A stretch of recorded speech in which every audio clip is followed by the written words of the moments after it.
Muy buenas tardes Mwiriwe a neza todos los hermanos bene data mwese reunidos mukoraniye hamwe en Villa Perú, muri Vija Peru, Auditorio Villa Perú, inyubako Vija Peru, Huancayo, Huancayo, todos los ministros, n'abakozi b'Imana bose, colaboradores y colaboradoras que se abafashanya encuentran nabo, abagabo n'abagore reunidos bakoraniye hamwe en el día de hoy, uyu durante todo munsi, el día, kuri uyu munsi wose, hoy miércoles 11 uyu de munsi ku mayo de este gatatu año itariki 11 z'ukwa 2022, gatanu umwe mwaka wa y también en todos los lugares 2022, donde estén reunidos. ahantu aho ariho hose baba Todos bakoraniye estamos en hamwe, este tiempo twese muri iki a la gihe expectativa turyamiye de amajanja todo lo que turagavye Dios está ku bintu llevando a Imana cabo, iriko irakora, porque kuko como escogidos de Dios nk'uwatorejwe n'Imana nos interesa dushishikajwe estar apercibidos no kuba para tugavye así recibir kugira ngo las bityo bendiciones que Él tiene turonke imigisha para cada uno de sus afitiye hijos, umwe para wese mu cada bana uno de biwe, nosotros. umwe wese muri twebwe. Por eso, Nico gituma cada grupo, buri cada mugwi, ministro con su buri congregación mukozi w'Imana y n'urushengero cada rwiwe, escogido de Dios, na cada buri hijo de watorejwe Dios en su n'Imana, buri hogar mwana w'Imana wese y mu en rugo todo iwe, lugar ndetse n'ahantu aho ariho que ese hose escogido uyo esté watoranijwe iyo estar bari en este tiempo muri iki gihe aprovechando el tiempo, azoba ariko arakoresha umwanya neza, preocupados ashishikajwe, estar al afise tanto umwitwaririko wo kuba agavye, ariko araraba umugambi w'Imana wose pormenores hamwe n'ibindi bintu ivyo arivyo byose Imana izoba iriko irashitsa kandi ikazoba iriko irakora muri ntamboko ya nyuma iyi no twisanzemwo. solamente ustedes ahí están Si mwebwe gusa hariya mwagize igikorane muriko murasubiramwo mugenzura, ariko n'ahantu hose, en donde n'ahantu hose estamos aho a la turi expectativa turaryamiye amajanja turagavye, ahantu hose hari uwatorejwe n'Imana, wahamagawe akegeranwa n'ubutumwa bwiza twazaniwe na marayika w'umwami Yesu Kristo, William Soto Santiago, muvugishwa w'ikiringo, profeta mensajero umuvugishwa ntumwa w'ikiringo c'ubwami, hamwe n'igihe c'ibireko bizifuruka, ugushitswa kw'ikimatanije c'indwi, ugushitswaho kuza k'umwami hagati mw'ishengero ryiwe muri no ntambuko nziza cane, igihe c'ibireko bizifuruka ni umugisha n'ihigwe, kuko umwe wese muri twebwe abahamagawe tukegeranwa n'ubutumwa bwiza cane bw'ino ntumwa ikomeye cane, ko twese twoba twiteguriye ibintu byose tugiye kuronka.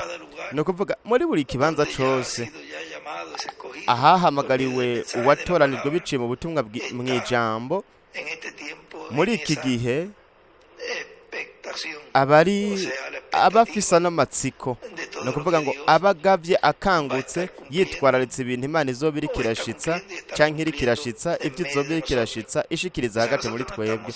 Ni ukuvuga twebwe ntitwahamagawe ngo twegeranwe kugira ngo tugume nk'uko gusa, oya, twarahamagawe turegeranwa kuko yipfuza yuko umwe wese muri twebwe tumera nkawe, tumera nk'umukundwa wacu umwami Yesu Kristo, turonka umubiri uhoraho uhawe ubwiza, kugira ngo bityo tubeho mu kimpumbi hamwe n'ibihe bidashira. Ni ukuvuga ko ihangiro ry'Imana ryo kurungika intumwa yayo no kwegeranya abana bose bayo muri Amerika Latine na Karayibe, ifise ihangiro rimwe rudende, ni ukugira ngo twakire hagaruke igitabo gihesha uburenganzira hagati mu biremwa abantu, nuko itugarure bityo tube abahoraho, nuko tubeho ibihe bidashira, ariko turi mu mubiri uhawe ubwiza, utazogira defo nimwe, utazogira ingorane n'imwe, ariko uzoba ari umubiri utunganye kugira ngo tubeho ibihe bidashira.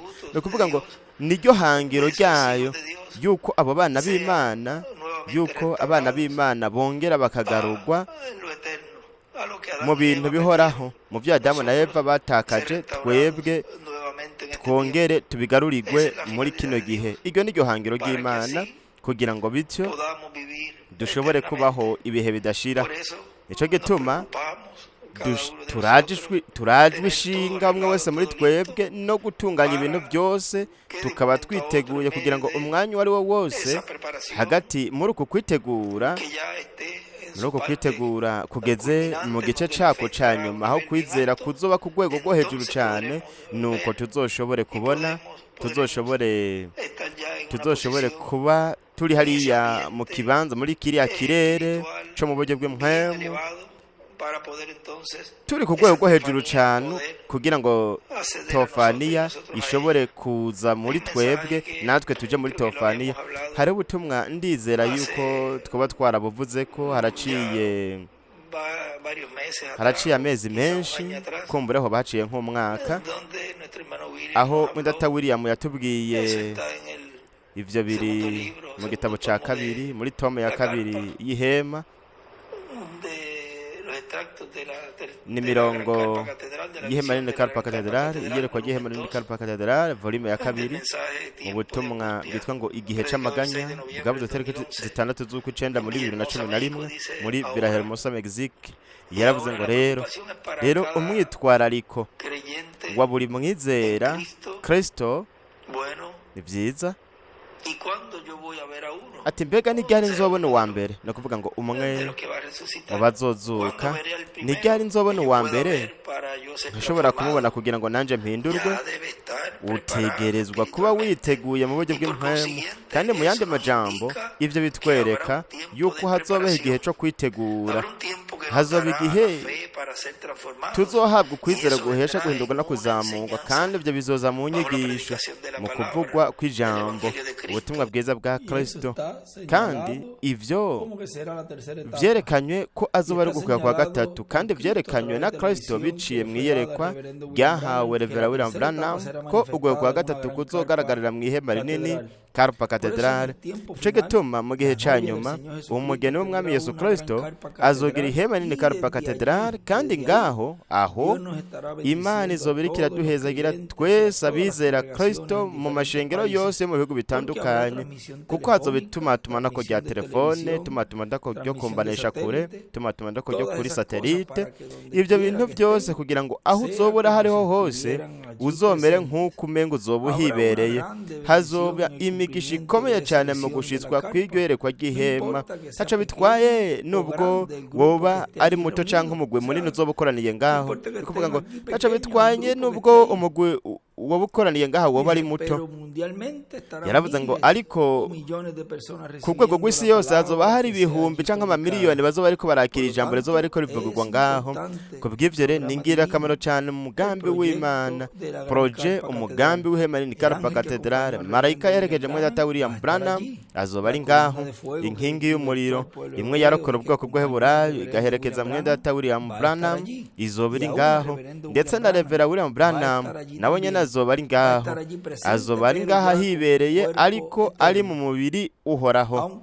Nubwo tutazi namba mu ntango azoba ari mu mubiri umeze nk'abamarayika, hanyuma agaca aronka umubiri uhawe ubwiza. Nibyo ntabyo tuzi, ntituzi uko bizoba bimeze, ariko kiboneka nuko na jewe ariho nzoba ndi. Nande wundi? N'ubu uzoba hari, ubu uzoba ari ngaho, ubu uzoba ari hariya azoba ari hariya, ubu utazoba hari nawe azoba hari biciye ku itumatumanako, transmission ya satelite, kandi azoba ari nk'uhibereye, kuko ubu uzoba ari inyuma nka cya kibanza yicaye inyuma, yicaye ku ntebe y'inyuma, ntazobona mu buryo busesuye cyane nk'uko we uzoba uri kuraraba kuri televiziyo aho mu gihugu uzoba uri. Ni ukuvuga yuko hatazoba itandukaniro. Ntituzohangayika rero mu kurondera amaviza canke kurondera amatike y'indege. Ntimugire ikibazo, igihe muzohindurwa muzofata ingendo mutarinza gukenera amaviza canke amatike y'indege, kuko mu mubiri uhawe ubwiza nta nzitizi zizohaba ku bijanye no gufata urugendo. Ni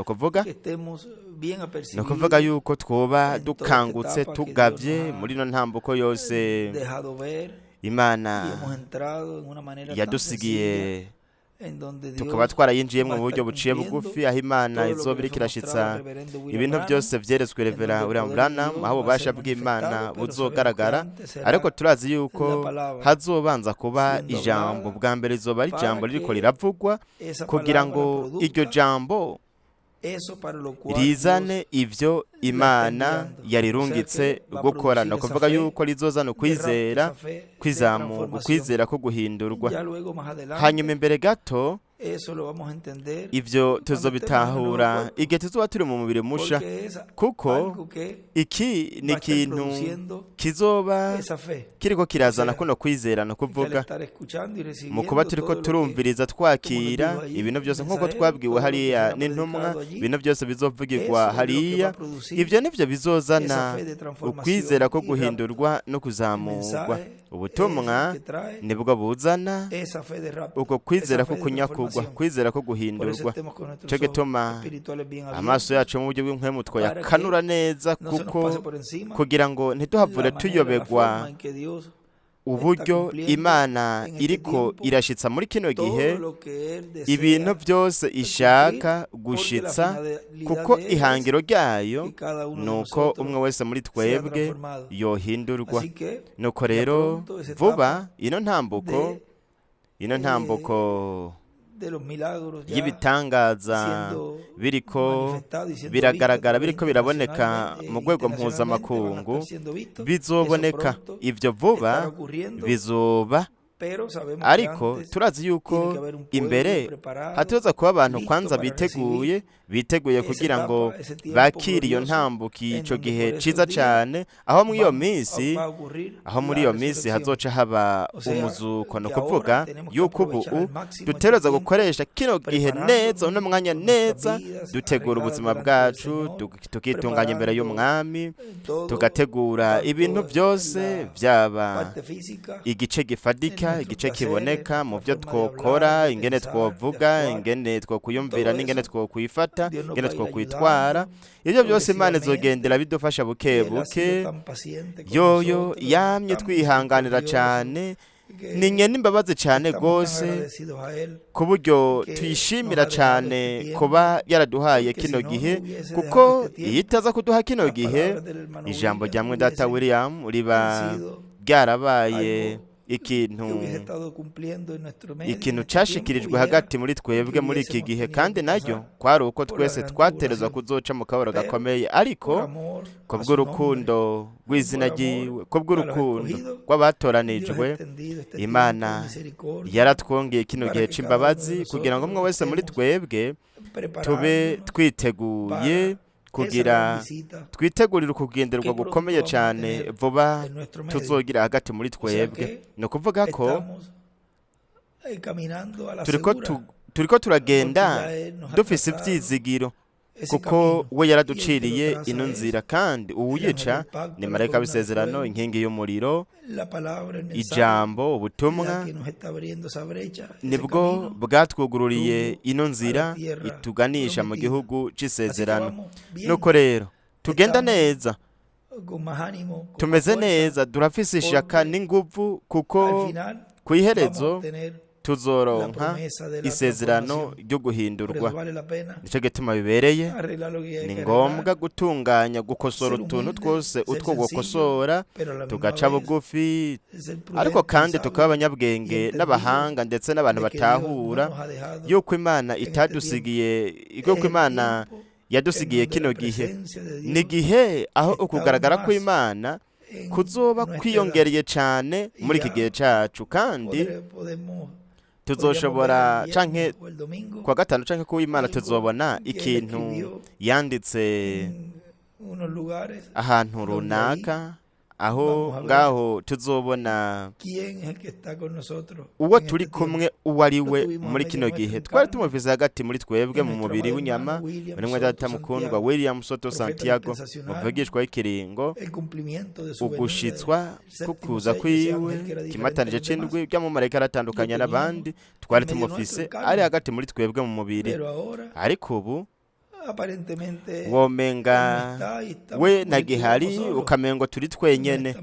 Ntabwo turi twenyene, marayika w'umwami ari kumwe natwe. Marayika ashagaje irya nino y'abamwubaha akabarokora, ya buri watorejwe n'Imana. kandi tuzobona ikintu gikomeye cyane c'ubwiza kwa gatanu canke ku w'Imana. Musenge cyane kugira ngo Imana iyobore byose, kugira ngo irya mirongo izoshigweho, bino vyanditswe bishigweho mu gihe biterezwa gushigwa gushirirwaho kugira ngo bizane ingaruka, bizane bikore ico Imana yarungikiye rino jambo ryanditse kuri buri bugingo, buri waterejwe n'Imana azoba ariko arumviriza muri iki gikorane gikurikira ibizovugwa. Mwibuke byose byaravuzwe, byose byaranditswe, turiko turasubiramwo imigisha hamwe n'ibintu byose umwami yadusigiye biciye muri marayika wiwe ntumwa. Nukore mukomeze mukorera umwami, tumenye yuko ibikorwa dukorera umwami atari byo mfa gusa, kandi n'ibikorwa dukorera umwami mu buryo bw'umwemu ari wo mwiteguro wa buri umwe wese muri twebwe kugira ngo duhindurwe, navyo nyene ntibizoba ibyo mfa gusa, kuko Imana izoduha ingero y'umubiri musha. Nukore Imana ibahezagire, Imana ibarinde, mubandanye mugire umunsi w'umunezero wuzuye imigisha ya Data wo mw'ijuru.